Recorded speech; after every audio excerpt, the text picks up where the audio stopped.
Hi, my name is Lisa Kilgarve and welcome to this Grade Academy lecture. In today's lecture, what we're going to look at is soil formation and classification, part one of that. So in relation to soil, there are many different types of soil.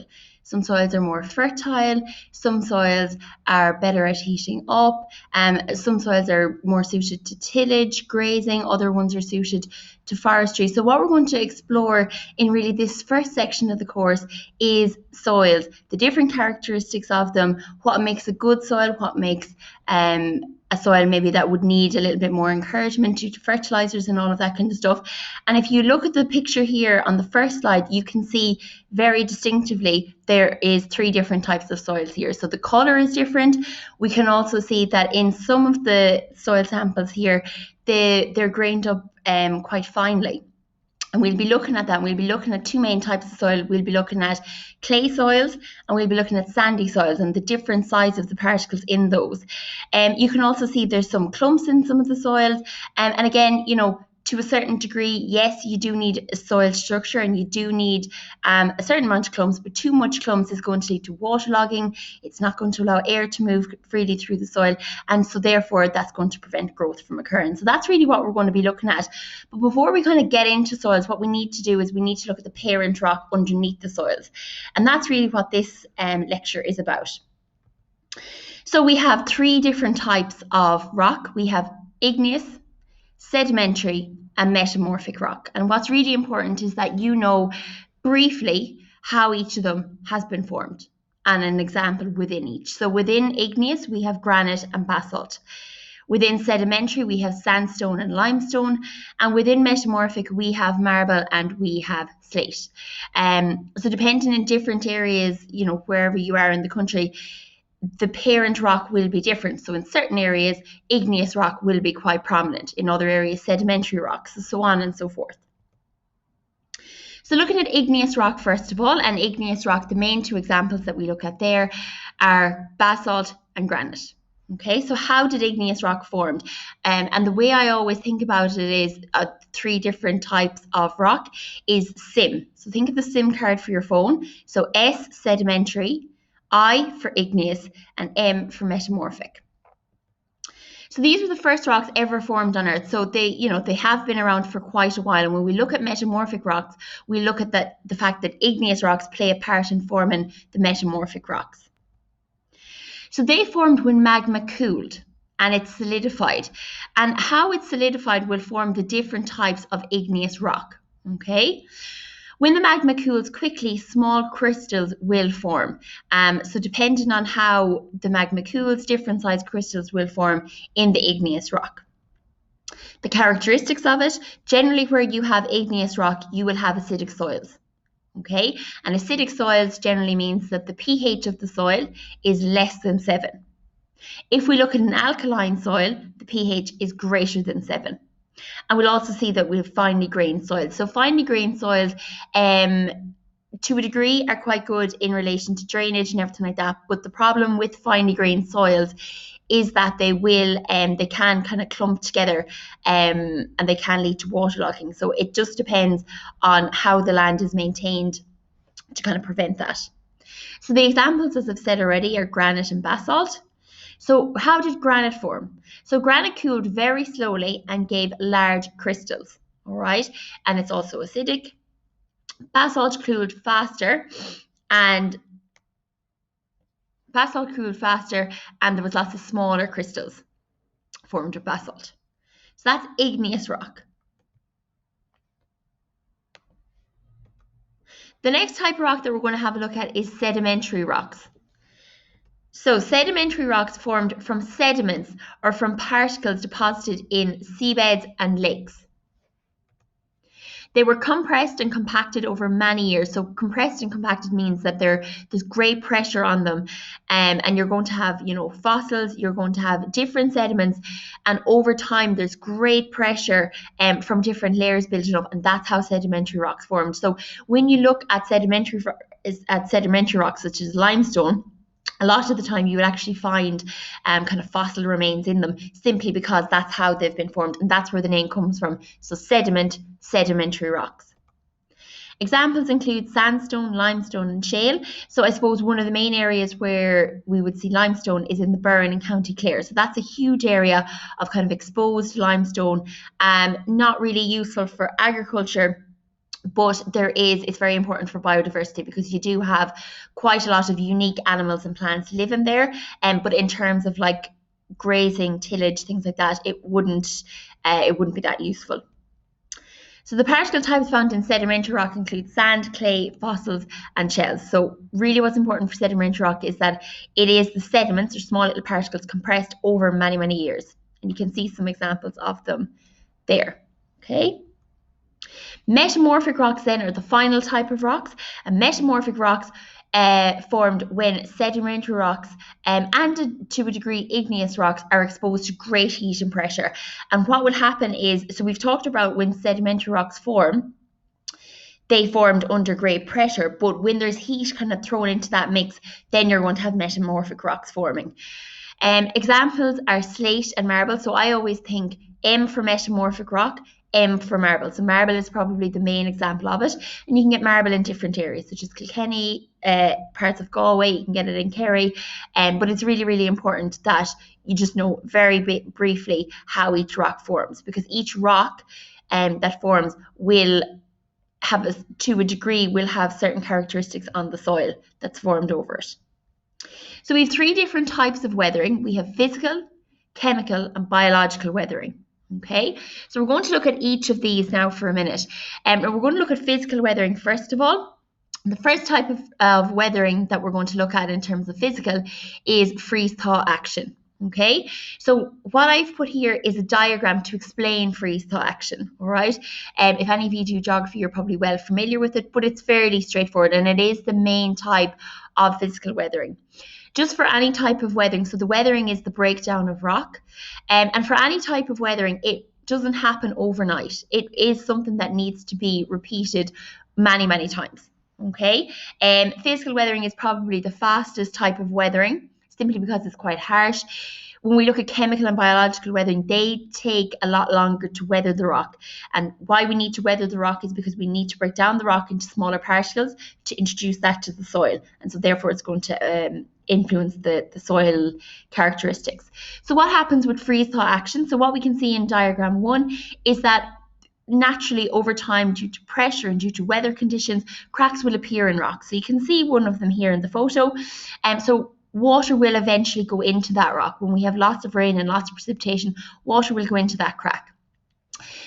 We need obviously very low temperatures for freeze-thaw action to happen. So really it's only going to happen in cooler times of the year.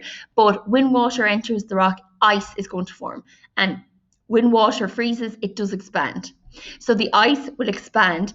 And what will happen is, because the ice is actually bigger than the area that it's in, little cracks are going to form, and we call those hairline fractures. So you can kind of see them here, small little cracks. And then by day, what's going to happen is this ice is going to melt. The next night, what's going to happen is precipitation is going to move into that kind of crack in the rock.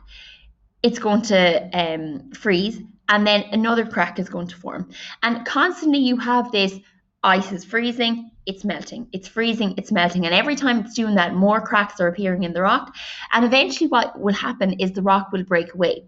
And you can see that over here in picture 3. So the rock will actually eventually break away into small particles. And we call those small particles scree.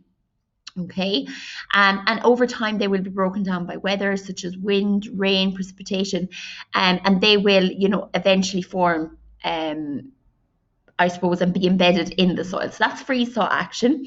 And again, for each of these, I would choose 2 or 3 of them, know the names of the physical weathering, and be able to write a sentence about each of them. That's really what will be required. So other examples of physical weathering then, let's have a look at these.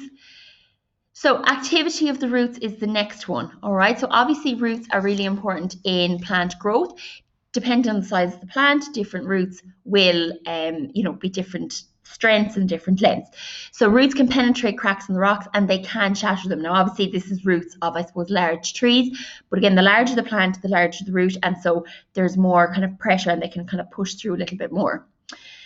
Activity of animals. So when we have animals burrowing and digging through stone and through rocks, they are going to eventually break down. And even if we have a situation where we have exposed rock and we have animals actually walking on it, that over time is going to break it down. Again, it is going to be a slow breakdown, but nevertheless, they are going to break it down. We have the grinding action of rock. So when we have small particles, and we call those scree, when we have those kind of rubbing off each other and rubbing off larger area of the rock by wind and water and all of those kind of elements associated with the weather, that is eventually going to break down the rock. But again, this is a very slow process. So then looking at chemical weathering. So chemical weathering, as I said, is quite a slow reaction, and it's a chemical reaction. So we're looking really the chemical reactions that occur within the rock to break it down. And why do we need to break down the rock? And I know I keep saying it, but it's really, really important. We need to keep breaking down the rock so that we can embed it into the soil, and so that can help with the soil structure. Okay, so looking at a few examples here for chemical weathering. So the first thing is we have hydrolysis, okay? So hydrogen ions in the water, so water is made up of H2O, so hydrogen and oxygen, in the water will react with the rock. So where does water come from? Well, it comes from precipitation, it comes from, which is anything that falls from the sky, so like rain and snow. So there is going to be a huge abundance of water. So when the hydrogen ions in the water react with the rock, they will release hydroxylites. All right, and what they are chemical, and they will just over time they will weaken the rock, and when they weaken the rock, eventually they are going to break it down. Hydration is the next thing. So if you think about it, why do we drink water? To be hydrated. So it's the same principle. It means the same thing in rock. So when we add water, we are going to have certain elements in rock, and one of those is iron. So iron is a really common element in rock and therefore in soil. So when we add water to rock, and when there's iron present in it, the mixture, I suppose, really of the water and the iron in the rock will cause the rock to break down and to decompose. Okay. The next thing then is oxidation and reduction. So the way I always think of this is oil rig. So oxidation is the loss of electrons, reduction is the gain of electrons. So if any of you do chemistry, you'll probably have heard of that already, but oil rig is for oxidation and reduction. So oxidation is the loss of electrons. So all living and non-living things have particles in them, and there is always the movement of electrons and the movement of particles. So oxidation is the loss of them, reduction is the gain of electrons. So when water mixes with iron in the soil, it will form a hematite. So that's really, really important to know that term. And that is a reddish black material. And that again will form kind of over time, and the more hematite that forms, it will cause the rock to break down. Okay, and then the final one is solution and carbonation. So when water dissolves minerals as it flows through the rock, if water combines with CO2, which is very common in the atmosphere, so therefore it's going to get into rock, it will form carbonic acid. And carbonic acid, so how is that formed? That's when water will mix with oxygen, or will mix with the carbon dioxide. So that will form carbonic acid, and that will break down certain types of rock. And that is very common with the limestone rock. So when we have exposed limestone, like in areas of the Burren or any area really where you have limestone, you are going to break it down. Okay. So you can see it there. So you can see so that's an area of the Burren, and you can see lots of weathering there, lots of breakdown of the rock. So biological weathering then is the third type of weathering, and what we can see here in the diagram is we can see lichens. Okay, so lichens are part microorganism, part plant, and what they will do is they will attach themselves to rock. Okay, so a lot of the time when we see this on rock, we think it's not living. It is living, and what they will do is they will break down the rock by secreting minerals into the rock. And the reason that they'll do that is because, well, it's breaking down the rock first of all, but also in the rock there is going to be certain minerals, and when the lichen can secrete in those chemicals, they're going to get back some of the minerals. So it's really kind of helpful for that. So they get their minerals by secreting in an acidic liquid into the rock. And this will break down the rock, but it's a very, very slow process, and it does take quite a long time for the lichens to actually break it down. Lichens are also really important so that's how they're going to break down the rock, but they're also really important because they are a living organism. So when they die, there is still going to be a certain amount of minerals and nutrients in them. So what would happen is so when they die, they kind of dry up and they actually fall off the rock. When they fall off the rock, they kind of add on to the soil, and when they mix in with the soil, they're eventually going to form humus. So humus is the remains of dead animals and plants that have been compressed over time, and that's really, really good for in terms of the fertility and the nutrients of the soil. So I have it there. It's really, really good. And how you would know that a soil has a lot of humus in it is because it's dark in color. The darker the soil, the more humus that's present in it, and the better it is going to be in terms of fertility. So there are the 3 types of weathering. Again, just be able to name them, write a sentence about each of them. Obviously, for freeze thaw action and for chemical weathering, you would need to know maybe 2 examples of each of those. So the next thing that we're going to look at is the type of peats that form. Okay, so peat is another word for a bog. So we have 3 different types of peats. We have a basin peat, a raised peat, and blanket peat. Okay, so if we look at this diagram here, what we can see is a raised peat or a raised bog. So we can see it here, it forms, and if you follow my mouse around, you can see it forms kind of like a hill. But initially, before that forms, what we have is this depression, or we have this hollow here. Okay, so you can see that hollow there. And how a bog will form is where you have vegetation and where you have dead animals and plants in this area, and where there's generally anaerobic respiration. So there's very, very little oxygen in a certain area that will kind of break down to form a peat. So the first one that we have is a basin bog. So a basin bog is where we have any kind of depression, so like a valley, lake, anything like that, a lake that has dried up, and you have vegetation adding to it. Over time, when you are adding vegetation to that, it's going to form a basin bog. Okay, when we continue to add vegetation, and this will just happen like very, very gradually over hundreds and thousands of years, due to weather conditions and animals and so on and so forth. But when we have vegetation being added on top of a basin bog, what we call it, that is a raised bog. Okay, so you can see it here, it's kind of like a hill. Then when we have vegetation on either side of that basin bog, it kind of nearly levels it out, and it levels it out to quite a thick area, and we call that then a blanket bog. So what's important for each of them is just to know how they form. So again, basin bog forms in a depression just by the adding of vegetation. A raised bog is just an extension of that. And then a blanket bog is where you just have the build-up of vegetation on either side, really, of that kind of hill. And a lot of the time for bogs or for peats, there would be very, very little oxygen there. And that is why they are, unique to certain animals and plants that will be there. So looking at this table here, I have the 3 types of peat, and basically what's important to know is just the depths of them. So I've gone through the kind of shape of them, the depths of them, where they're located, and the pH is quite important. So we'll have a little look at them. So the basin peat, first of all, so the depth can be about 2 meters. So it doesn't have to be mad deep altogether for a bog, but it's very, very compressed over time. So there's a huge amount of living organisms that were once living there. It starts off quite hollow, but again, eventually it is going to turn quite flat when it kind of levels out with the soil surface. The pH is about 6, and again, where you'd find it is in any kind of depression, so like a valley, lake, something like that. Your raised bog then will be a good bit higher. So the raised bog is the one that's kind of like a hill. It is that dome shape, and the pH can be a little bit lower depending on weather conditions because it's a little bit more exposed to them.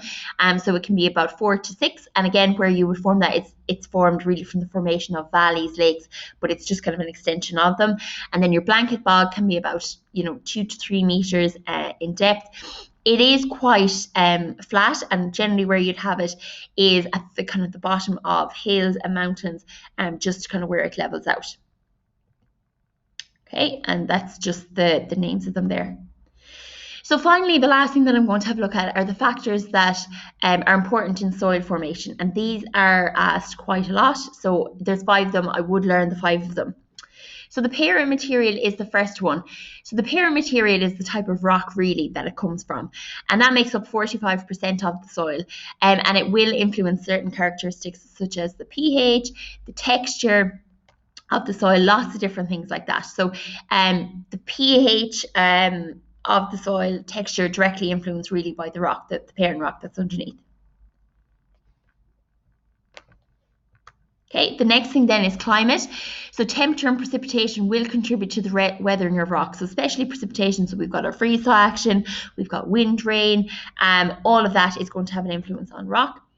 Living organisms are going to influence the rock, because when you have living organisms, so there might be microorganisms, they're going to help to break down the rock, so the bacteria and fungi of decay. You also have earthworms there, so earthworms, what they're going to do is they're going to move through the soil, and they're going to form little channels to allow air through. But also when you have any living organisms, whether it's animals or plants, when they were once living and when they die, they are going to break down in the soil.